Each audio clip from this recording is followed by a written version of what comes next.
সমাগত হেঁপাহৰ ৰঙালী বিহুক লৈ এতিয়া উথপ থপ অসমীয়া আৰু এই মুহূৰ্তত মই উপস্থিত আছোঁ ধেমাজি হাঁহচৰা গাঁৱত আৰু হাঁহচৰা গাঁৱত এগৰাকী লোকবাদ্য নিৰ্মাতাৰ সৈতে মই চিনাকি কৰাই দিব বিচাৰিছোঁ অসমবাসীক কিয়নো তেওঁ আজি 13 বছৰে ধৰি এই যি বিহুৰ সৈতে জড়িত যিসমূহ লোকবাদ্য আছে এই লোকবাদ্যসমূহ নিৰ্মাণ কৰি আহিছে আৰু এইসমূহ বিকি তেওঁ নিজৰ জীৱিকা তেওঁ চলাই আছে আচলতে নিজৰ ঘৰখন আমি প্ৰথমতে দেখাই ল'বলৈ অনুৰোধ জনাম সতীৰ্থক যে তেওঁ বিহুক লৈ এবাৰ প্ৰস্তুতি তেওঁৰ খুবেই ভাল কৰিছে তেওঁ যিসমূহ বিহুৰ লগত জড়িত যিসমূহ সামগ্ৰী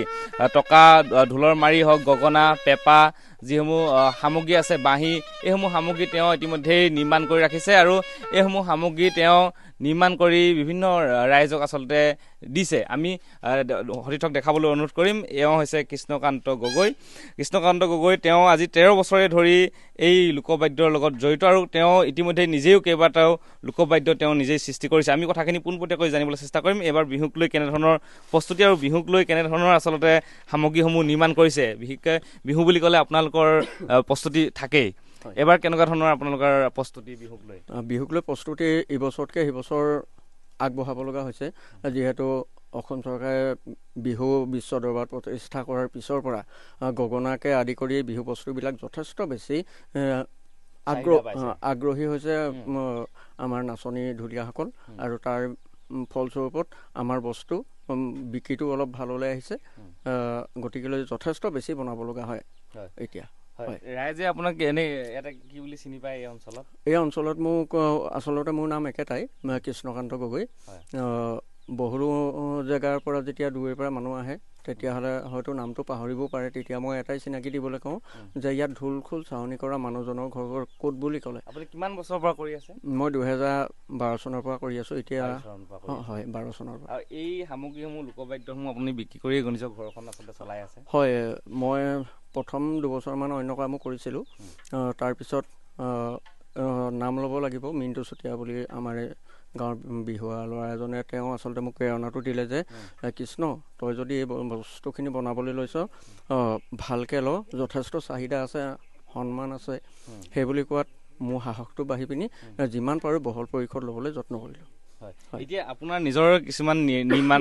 সৃষ্টি কৰিছে বুলি কৈছে লোকবাদ্য আমি যদি অকণ আপোনাৰ নামখিনি জানো মোৰ সতীৰ্থই দেখাই দিব এই নামসমূহ আপুনি যদি অকণ কৈ দিয়ে হয় এইযোৰ হৈছে চুঙা নাগাৰা নামেৰে নামাকৰণ আচলতে এই নাগাৰাযোৰ বনাবলৈ মোৰ এইটো কাৰণেই মোৰ চিন্তা হ'ল আমাৰ যিটো আগৰ ধুতং বাদ্য বিহুৰ সেই ধুতং বাদ্যটো বনাই যেতিয়া বজাই চাইছিলোঁ তেতিয়াই মোৰ চিন্তা হৈছিলে যে মই এনেকৈ নাগাৰা এযোৰ বনাই চাওঁচোন পাৰিম নেকি এতিয়া নাগাৰা বনালোঁ অৱশ্যে এইবছৰ চুঙা নাগাৰাটো কম বিক্ৰী হৈছে তাৰ আগতো যথেষ্ট ভালেই বিক্ৰী হৈছে অকণমান যদি বজাই দেখাই দিয়ে আমি দৰ্শকসকলে শুনিব পাৰিব যিহেতু হয়তো বহু দৰ্শকে এই নাগাৰাযোৰ হয়তো দেখা নাই আজিলৈকে তেওঁ কৃষ্ণকান্ত গগৈ তেওঁ নিজেই সৃষ্টি কৰিছে এই লোকবাদ্যবিধ অকণমান বজাই দেখাই দিয়ক সতীৰ্থই মই দেখাবলৈ অনুৰোধ জনাইছোঁ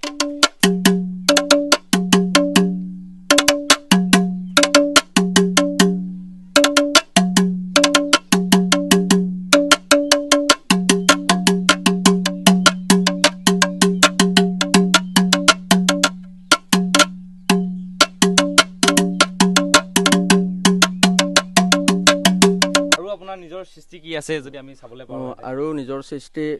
এইবিধ বনাই থৈছোঁ এইবিধৰ নামটো দিয়া হৈছে ত্ৰিতাল ইয়াত 3টা গুণা বুলি কৈছোঁ 3টা গুণাৰে নিৰ্মিত কৰিছোঁ এই বাদ্যটো সেইকাৰণে ইয়াৰ নামটো ত্ৰিতাল ৰখা হৈছে এই দুবিধেই গগনা দেখিছোঁ আমি পেঁপা দেখিছোঁ আপুনি যদি অকণমান গগনা আমাক শুনায় পেঁপাটোতো আমি খুব সুন্দৰকৈ প্ৰথমতে শুনা পাইছোঁৱেই আপোনাৰ মুখৰ পৰা অকণমান যদি গগনা আপুনি বজাই দিয়ে যিহেতু বিহুৱতীসকলে এতিয়া বিচাৰি আছে নিশ্চয় নিশ্চয়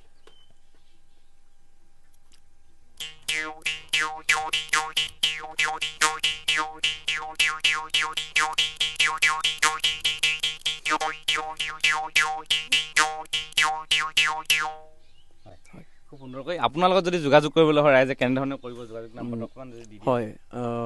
মোৰ লগত যোগাযোগ কৰিবলৈ হ'লে মোৰ ফোন নম্বৰটো ক'ব লাগিব ফোন নম্বৰটো মই কৈ দিছোঁ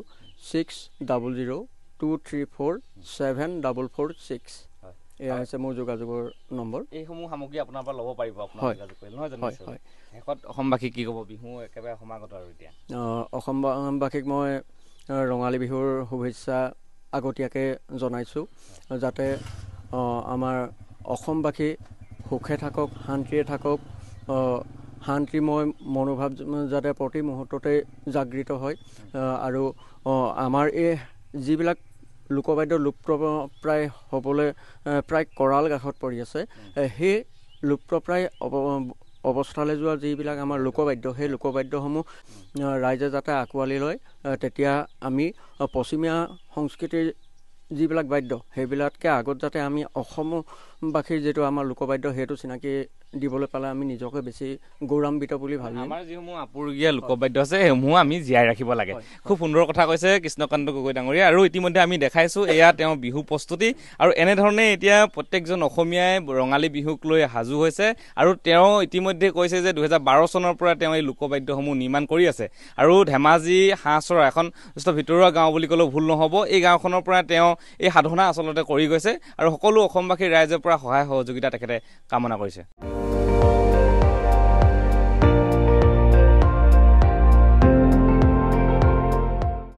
আপুনি চাই আছে ND24, সৰ্বশ্ৰেষ্ঠ নহয় সৰ্বোত্তমৰ দৌৰ।